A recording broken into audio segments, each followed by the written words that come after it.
हम सबको ये इंटरेस्ट होते हैं कि इस वक्त किसी म्यूचुअल फंड अच्छा परफॉर्म कर रहे हैं, क्योंकि हम इन्वेस्ट किया म्यूचुअल फंड वो लिस्ट में है या नहीं बताने के लिए।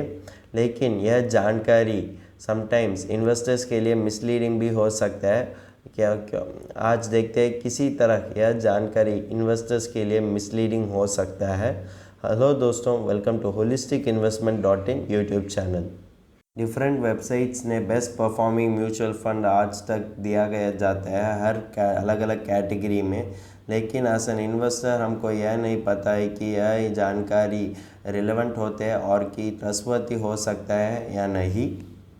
Relevance of best performing mutual fund के बारे में बात कर रहे हैं तो यह तो शॉर्ट टर्म और कि लॉन्ग टर्म बेसिस में हमको ऑनलाइन से जानकारी ले सकता है लेकिन यह जानकारी एक गाइडेंस हो सकता है, लेकिन अश्योरिटी नहीं है कि यह फ्यूचर में भी इतना अच्छा से रिटर्न दे सकेंगे।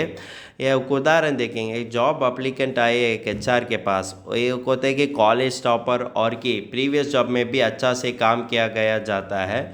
ये तो प्रॉबिलिटी है कि यह जॉब उतना अच्छा से कर सकते हैं, लेकिन अश्योरिटी नहीं है कि यह जॉब में वो सूटेबल हो सकता है और उतना अच्छा से काम कर सकता है।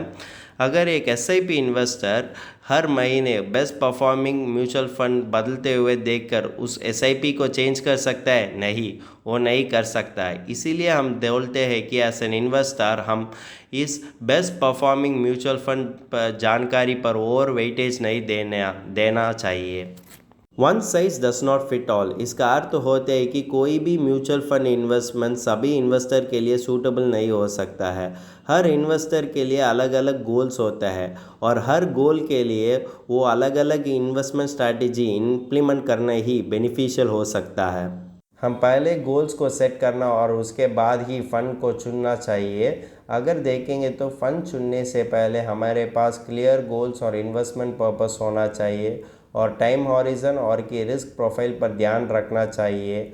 और चुनने से पहले हमको अलग अलग इन्वेस्टमेंट स्ट्रैटेजी और उसके जोड़ते हुए रिस्क प्रोफाइल पर जानकारी लेना चाहिए। इसके वजह से ही हमको राइट म्यूचुअल फंड में इन्वेस्ट करने का मौका ज़्यादा होता है और हम भी हमारा फाइनेंशियल गोल्स अचीव करने के लिए एक कदम आगे चलते हैं। अब कंसिस्टेंसी के बारे में बात करते हैं। जो करंट परफॉर्मर होते हैं मार्केट में, उसके बावजूद हम कंसिस्टेंट परफॉर्मर पर ही ज़्यादा ध्यान करना अच्छा लगती है, क्योंकि कंसिस्टेंट परफॉर्मर में इन्वेस्ट करने से ही हमारा लॉन्ग टर्म के लिए वो अच्छा परफॉर्म कर सकते हैं और कि हमारा लॉन्ग टर्म फाइनेंशियल गोल्स को हम अचीव भी कर सकते हैं।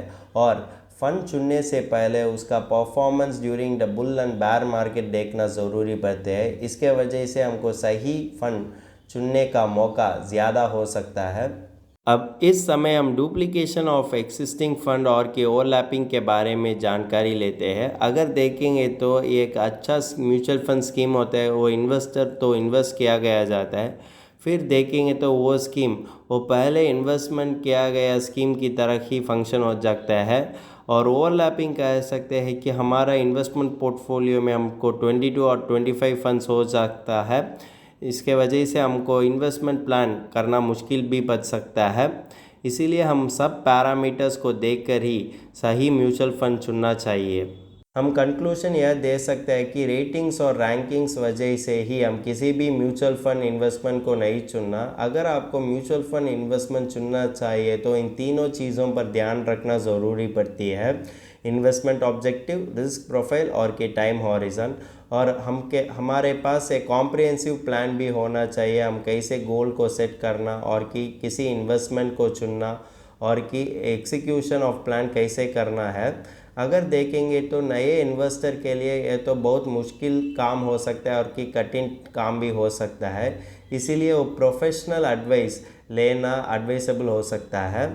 अगर आपको इस विषय पर ज़्यादा जानकारी होना चाहिए तो हमारा आर्टिकल पढ़ सकता है। इस आर्टिकल का लिंक डिस्क्रिप्शन में दिया गया है।